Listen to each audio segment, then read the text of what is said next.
இன்னைக்கு எபிசோட்ல ஜில்லியனும் ஜெனியும் ஒன்று சேர்ந்ததால எல்லாரும் ரொம்ப சந்தோஷமா இருக்காங்க. ஜில்லியன் மரியம் கிட்டையும் அவன் பண்ண தப்புக்கெல்லாம் மன்னிப்பு கேட்கறான். பாக்யா ஜெனியை எங்க வீட்டுக்கு கூட்டிட்டு போறோம்னு மரியம் கிட்ட கேட்கறாங்க. ஆனா மரியம் ஜோசப் கிட்ட சொல்லாம தான் இங்க வந்தோம், அவர்கிட்ட சொல்லிட்டு போலான்னு சொல்றாங்க.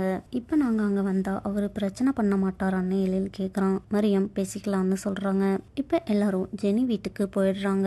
ஜெனி அப்பா அவங்க எல்லாரும் ஒன்னா வரதை பார்த்து கோவப்படுறாரு. எல்லாரும் ஜெனி ஜில்லியன் ஒன்னா வாழ முடிவு பண்ணிட்டாங்கன்னு சொன்னா அவரு நம்ப மாட்டேங்கிறாரு. அவங்க ரெண்டு பேரும் சேர்ந்து வாழ்றது எந்த காலத்திலயும் நடக்காதுன்னு சொல்றாரு. அவரு யாரு என்ன சொன்னாலும் கேட்கவே இல்லை.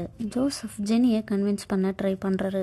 ஆனா ஜெனியும் மரியமும் ஜில்லியன் பண்ண தப்பெல்லாம் உணர்ந்துட்டான், அவனுக்கு இன்னொரு வாய்ப்பு கொடுக்கலாம்னு சொல்றாங்க.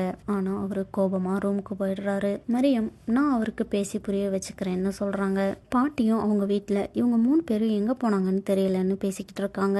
தாத்தா ரெஸ்டாரண்ட்டுக்கு தானே போயிருக்காங்கன்னு சொல்லும்போது அவங்க நான் இப்பதான் அமிர்தாவுக்கு கால் பண்ணேன், ஆனா அவங்க 3 பேரும் அங்க போகவே இல்லைன்னு சொல்றாங்க. இவங்க 3 பேரும் பேசிக்கிட்டு இருக்கும்போது ராதிகா வீட்டுக்கு வராங்க. ராதிகாவும் பசங்க அவங்க அம்மா கூட தானே போயிருக்காங்க, நீங்க ஏன் டென்ஷன் ஆயிட்டு இருக்கீங்கன்னு கேக்குறாங்க. கோபியும் அவங்க என் பசங்களை பத்தி நான் கவலைப்படாம வேற யாரு கவலைப்படுவாங்கன்னு புலம்பிட்டு இருக்காரு. அவங்க எல்லாரும் இங்க வந்த உடனே இவங்களோட ரியாக்ஷன்ஸ் எல்லாம் எப்படி இருக்குன்னு நாளைக்கு பார்க்கலாம்.